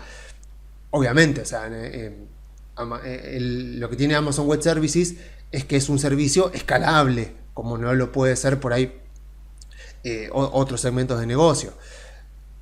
Así que, a ver, el balance vino bien, vemos con ingresos, o sea, me sorprendió 10% en las tiendas físicas, me sorprendió este 14%, por supuesto este 14%, o sea, que la tienda online viene con un 10% y las ganancias vienen con un 14%, está principalmente explicado por todos estos segmentos que crecen más. Y el margen operativo mejoró. El margen operativo del año creo que fue del 10%, a ver, no, del 11,2% fue el margen operativo del año. De este trimestre fue un poco más, fue un 12%. Así que me está gustando. El año pasado me acuerdo que en la evaluación del año pasado como que dije como que estaba bien valuada, como que estaba bien ahí, o sea, como que no se le veía tanta expectativa, más que nada porque este segmento de negocio, que es el más grande de todos, incluso hoy, está muy maduro, tiene un margen de rentabilidad muy bajo y lo que había que esperar era lo que ocurría con Amazon Web Services, porque volvamos a lo que comento muchas veces en estas evaluaciones. Estamos hablando de la empresa con mayores ingresos del mundo. Y cuando he hecho evaluaciones de Costco y de Walmart, siempre digo lo mismo. Digo, a este tipo de empresas, lo que realmente le aumenta el valor del accionista, la ganancia del accionista, no es tanto crecer. O sea, a mí no me preocuparía para nada que Amazon siga creciendo al 10% o arriba del 5, entre el 5 y el 10%, si yo veo que el margen de rentabilidad va aumentando un poquito todos los años. Porque la empresa ya es gigante y ya tiene ingresos enormes. Pero cada 0, algo que mejore el margen de rentabilidad en una empresa con tal nivel de ingresos, eso es que cada centavito de dólar que logra mejorar el margen de rentabilidad y que logra ir a la ganancia operativa y después a la ganancia neta, o sea, al ser tan gigante la cantidad de ingresos que tiene la compañía, es mucho ingreso más para el accionista.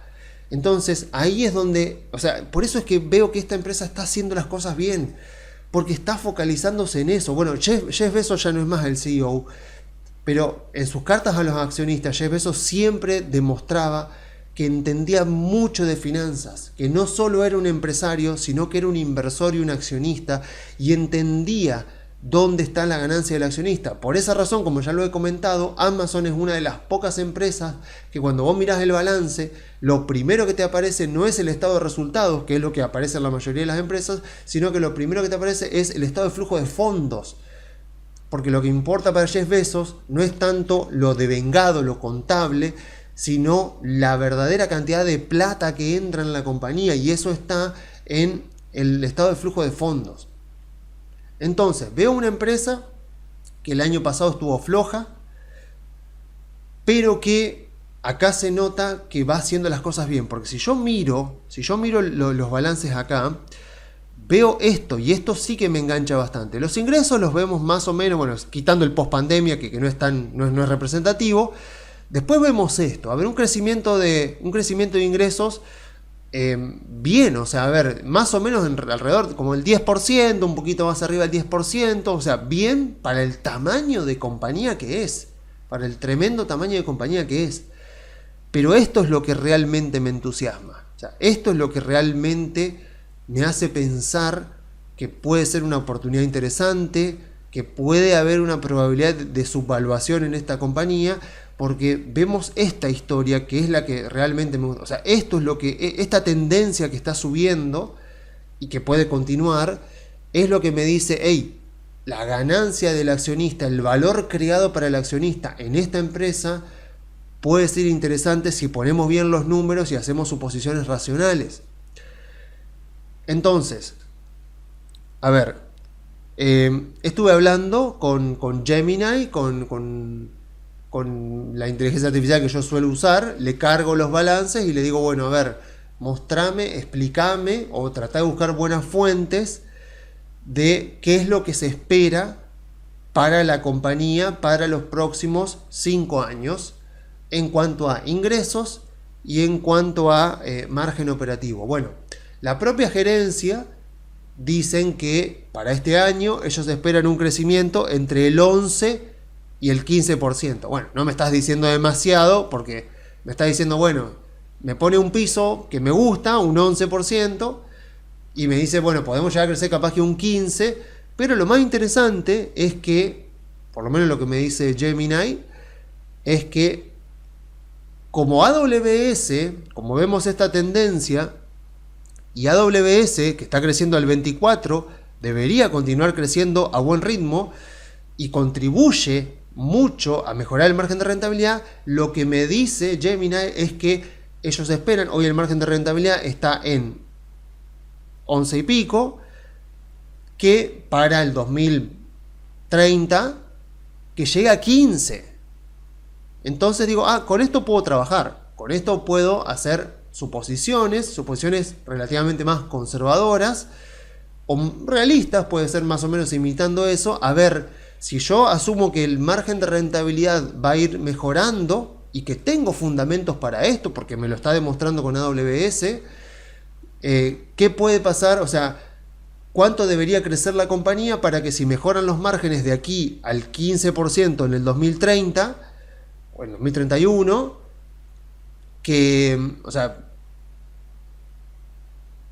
¿qué valor tendría la compañía si sigue creciendo a este ritmo? O dado el precio del mercado, si yo asumo ese crecimiento en margen de rentabilidad, ¿cuánto debería crecer la compañía? Y ahí veo si ese crecimiento está subestimado en el precio y que por lo tanto podría haber subvaluación. Porque encima ocurre que, bueno, como comentaba la propia gerencia en la presentación del último balance, Amazon también está desarrollando sus propios chips, que ya son una realidad, no son solamente un proyecto, un desarrollo, que son chips adaptados exclusivamente para AWS y que está saliendo bien, y que eso ayuda a mejorar el servicio, que es tecnología propia de la compañía, con lo cual AWS tiene una inercia donde yo racionalmente puedo asumir que esto va a seguir creciendo y que ese margen de rentabilidad del 35% se va a mantener, y que por lo tanto este margen de rentabilidad va a seguir mejorando. Entonces, bueno, yendo ya al balance, recuerden entonces, a la evaluación básicamente, no al balance, recuerden que la metodología que yo utilizo es Reverse Discounted Cash Flow, en la cual lo que hago básicamente es decir, bueno, ¿cuánto está cotizando hoy la compañía? Está cotizando a 210, me parece. Sí, 210. Entonces digo, bueno, pongo 210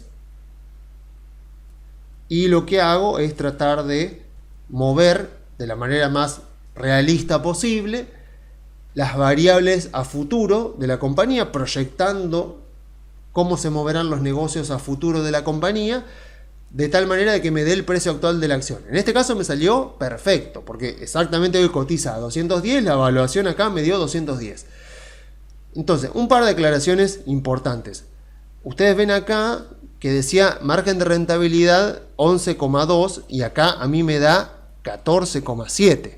Entonces, ¿por qué? Para el Q4 del 2025, acá dice 11,2 y acá dice 14,7. Bueno, la misma razón que ocurre siempre en temas tecnológicos. Lo que pasa es que yo no tomo la investigación y desarrollo como si fuera un gasto. Por eso cuando paso el balance, que lo transcribo acá para hacer la evaluación, para que después esto sirva de variable de entrada a la parte de los pronósticos. Acá ven que no aparece, entre todas las cosas que ingreso, no aparece la investigación y desarrollo, porque no la utilizo como variable para calcular la ganancia operativa. Lo que se hace es, se capitaliza, entonces todo este gasto en investigación y desarrollo se lo toma como la construcción de un activo, se lo deprecia como si fuera un activo, como si fuera un bien de uso, y lo que en realidad se toma como activo es 26.000 millones y ¿qué pasa? Lo único que yo resto acá, cuando yo vengo acá, yo acá le resto directamente la investigación y desarrollo. En este caso, 108.000 millones de dólares, 108.500 millones de dólares en investigación y desarrollo. Como ven, acá no aparece. Lo que sí aparece es el gasto en depreciación. Y es lo que aparece acá. Que esto en realidad es depreciación de bienes de uso, pero también de activos intangibles como la investigación y desarrollo. Entonces, claro, en vez de poner este dato, que es el gasto duro que aparece en el balance, aparece este gasto, que en realidad es la amortización. Entonces, como ven, es un número menor. Al ser un número menor, yo estoy, entre comillas, subestimando los gastos, porque en realidad lo estoy tomando como la creación de un activo. Entonces, al reportar menos gastos, lo que ocurre es que, por lo tanto, el resultado operativo me va a dar más alto. Y entonces, en vez de darme un margen, y como el margen de rentabilidad operativa es el resultado operativo dividido los ingresos, los revenue, acá me da 11,20 y acá, cuando hago la división de esto dividido esto, me da 14,8. Entonces, de la misma manera, o sea, si justamente las previsiones a futuro dicen que se espera que el margen de rentabilidad de Amazon sea del 15% para el 2030, ese 15% para el 2030 está tomado asumiendo que la investigación y desarrollo se va a tomar como un gasto.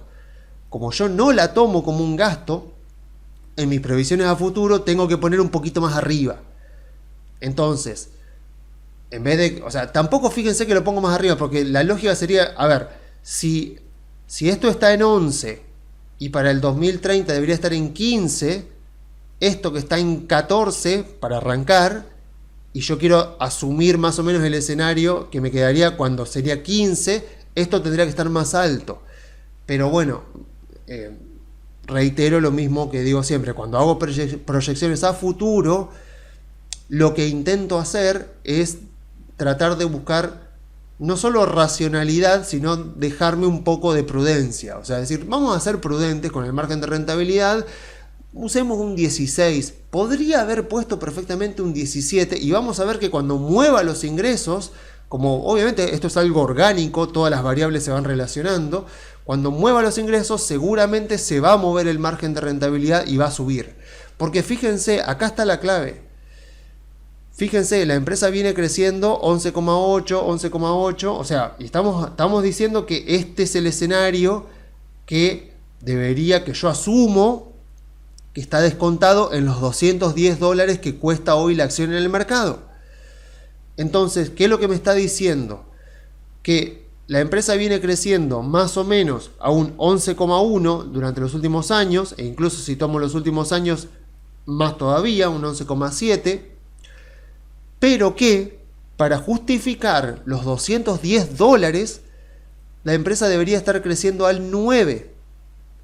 Entonces cuando miro esto digo, interesante, acá puede haber una subvaluación. ¿Y por qué el año pasado no me salía esta subvaluación? ¿Y por qué ahora sí me sale? Por el margen operativo. Porque fíjense que en esta proyección de ingresos del 9, convengamos que Amazon está creciendo al 12, si creciera al 9, llegaría en el 2029 a tener ingresos por 1 billón. Entonces, nuevamente, estoy hablando de la empresa con más cantidad de ingresos del mundo. Y en este tipo de empresas, lo que más crea valor para el accionista no es tanto que crezca, no es tanto el crecimiento de los ingresos porque ya tiene mucho. Lo que importa es que esos ingresos, con el paso del tiempo, incluso si son los mismos ingresos, se transformen cada vez más en ganancias para los accionistas. ¿Cómo se hace eso? Mejorando la productividad de la compañía, mejorando el margen operativo. Y eso es lo que ha estado haciendo Amazon al ir girando su modelo de negocio. Mantienen las tiendas online, le dan nueva vida con el tema de la publicidad y aún así las tiendas también siguen creciendo al 10% anual, con margen de rentabilidad muy chico. Ahí no hay tanto que hacer. O sea, en la parte de Amazon.com, en el marketplace, podés intentar seguir haciendo escalabilidad con el tema de logística, pero no tenés tanto para hacer en cuanto a productividad, porque aparte Walmart te lo va a copiar y Costco te lo va a copiar. O sea, las redes de logística las pueden copiar.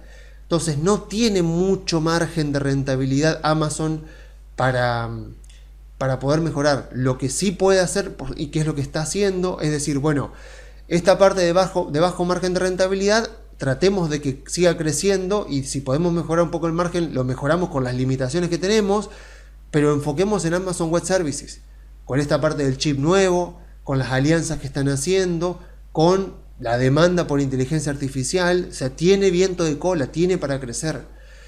Entonces, acá hay algo interesante. O sea, si yo asumo que el margen de rentabilidad va a mejorar, esto tiene toda la pinta de estar subvaluada.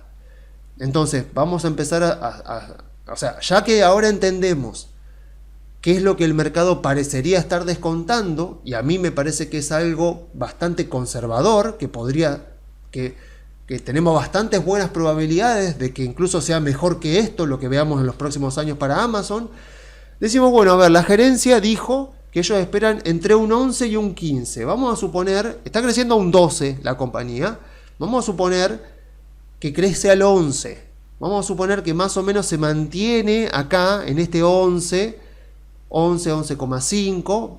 Vamos a poner un poquito mejor, vamos a poner un 11,5. 11,5 promedio anual para los próximos 5 años.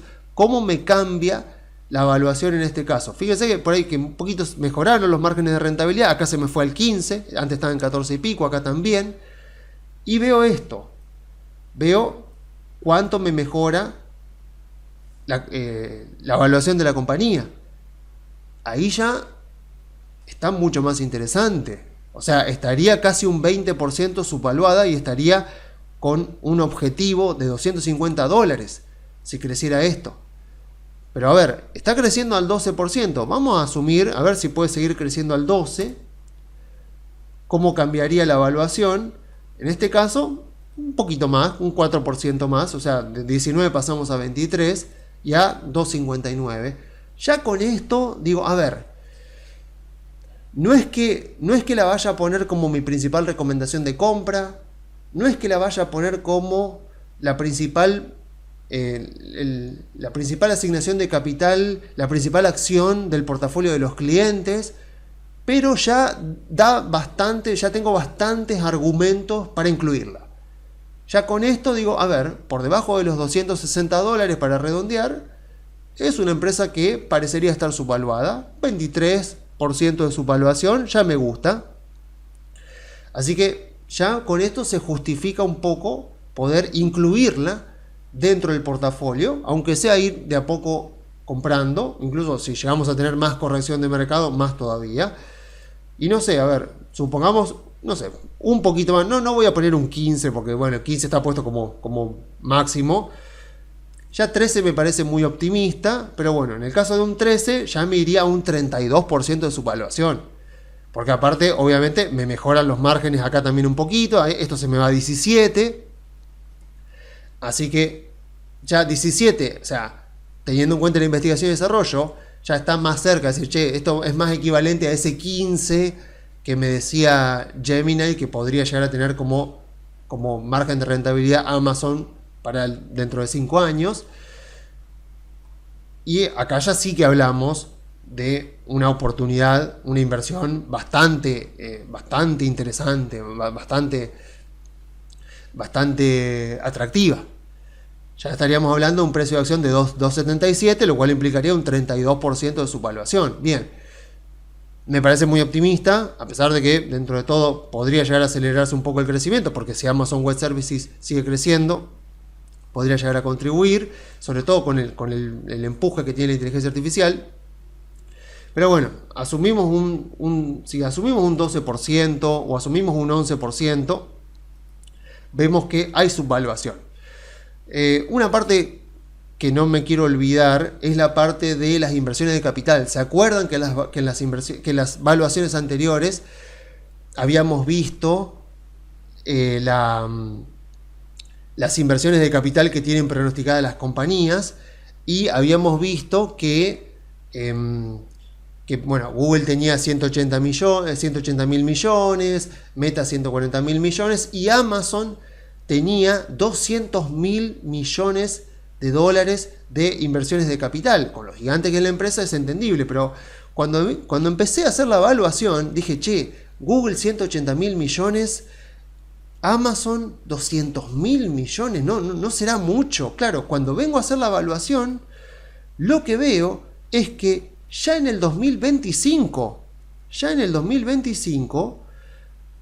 las inversiones de capital, el CAPEX, o sea, la inversión en bienes de uso, y en este caso yo le agrego la investigación y desarrollo, ya fueron más de 200 mil millones. Entonces, cuando tuve que proyectar hacia adelante, que proyecto bienes de uso e investigación y desarrollo como porcentaje de los ingresos, en este caso, a diferencia de lo que pasaba con Google, que uno tenía que aumentarle mucho la cantidad de bienes de uso y de investigaciones, o sea, de activos intangibles en relación a los ingresos, en el caso de Amazon no hizo falta. Porque ya está invirtiendo mucho, ya está invirtiendo más de 200 mil millones de dólares al año. Entonces, básicamente, mantuve, porque bueno, nuevamente, o sea, consulté por los próximos 5 años y así como en Google me dijeron, la inteligencia artificial me dice, mirá, está proyectado 180 mil palos para los próximos 5 años todos los años. Bueno, acá asumí lo mismo. Y lo cierto es que en este caso no se sintió como algo tan forzado, porque ya lo venía haciendo, ya lo hizo, ya es un hecho que en 2025 ya invirtió más de 200 mil millones. Entonces, acá no costó hacer esa suposición.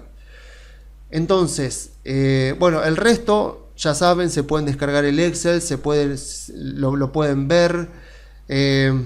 Todo el tema de deuda, bueno, el tema del costo de capital. El tema del costo de capital no hay mucho para decir. El costo de capital de Amazon es más o menos el mismo que van a tener las otras tecnológicas, es más o menos entre un 9 y un 8%, más o menos, 9 y pico y un 8%. Acá no hay nada que descubrir, y aparte son variables que en muchos, diría casi en todos los componentes no dependen de la compañía y no están dentro de nuestro control.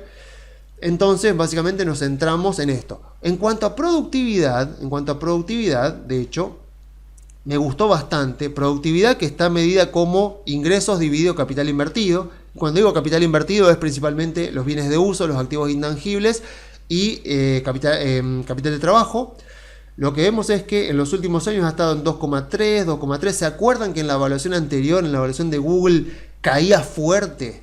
O sea, caía de 2 y pico, caía como a 1,6 me parece, o sea, caía fuerte y se mantenía por toda la cuestión de las grandes inversiones que iba a estar realizando Meta, que iba a estar realizando Google durante este año, y que los ingresos no iban a crecer tanto, por lo tanto, al principio lo que ves es una caída fuerte de la productividad, porque estás dividiendo los ingresos, que siguen creciendo más o menos a la misma tasa, por el capital invertido, que crece muchísimo, entonces dividís por un número más grande, así que la productividad al principio te cae, pero no en el caso de Amazon, porque como decía recién, Amazon ya viene invirtiendo mucho.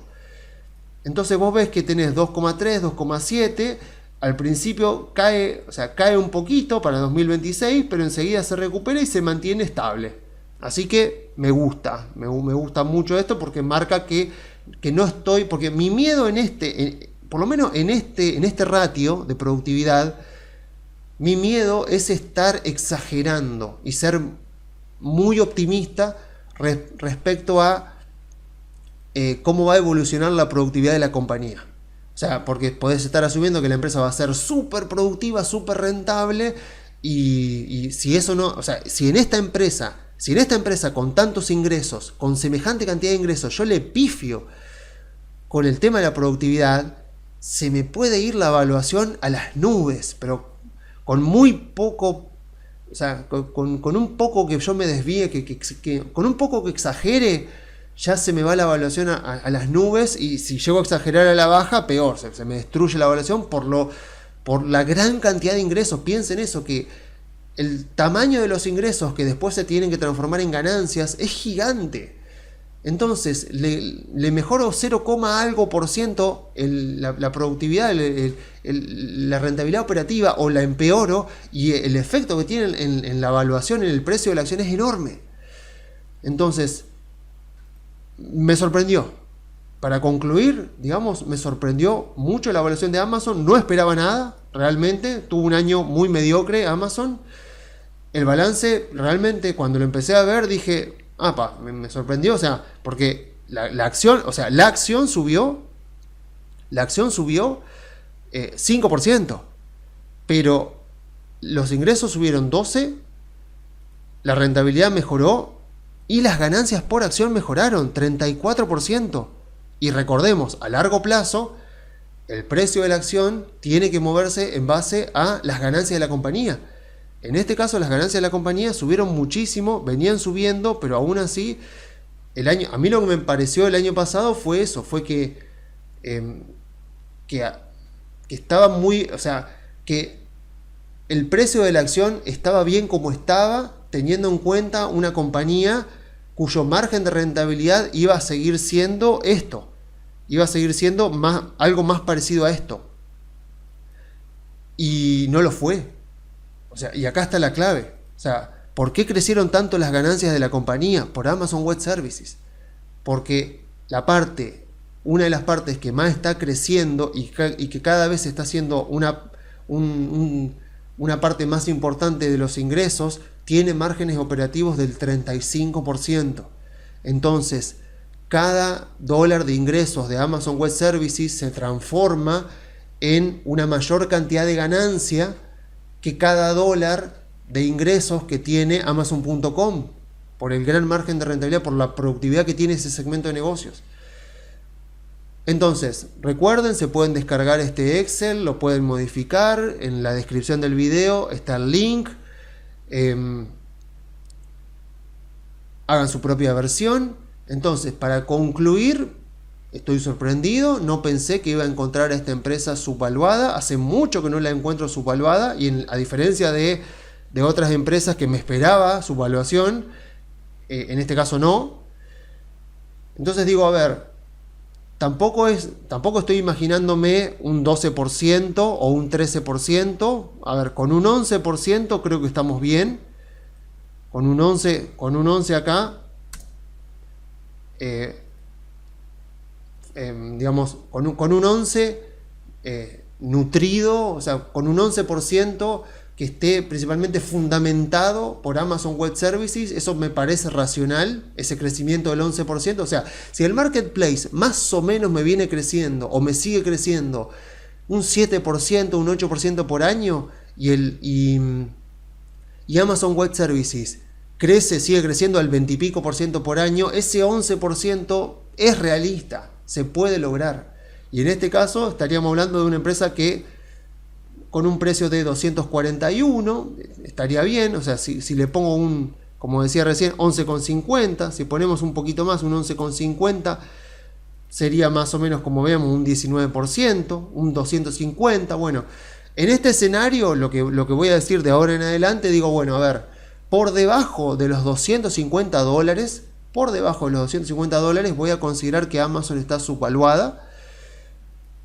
Puedo recomendarla, puedo ponerla en el portafolio de los clientes, no como principal acción, ahí como diversificadora, como una empresa que está subvaluada, para aprovechar que el mercado no está viendo tal vez este escenario a futuro, que ya está incluso mostrándose. O sea, ya en los balances estamos viendo la tendencia. Ya en los balances estamos viendo cómo va mejorando el margen, cómo van mejorando las ganancias. Ya esto es un resultado ya propio del año pasado. Y si, claro, si las ganancias crecieron esto y las acciones crecieron poco, ahí es donde se empieza a ver la subvaluación.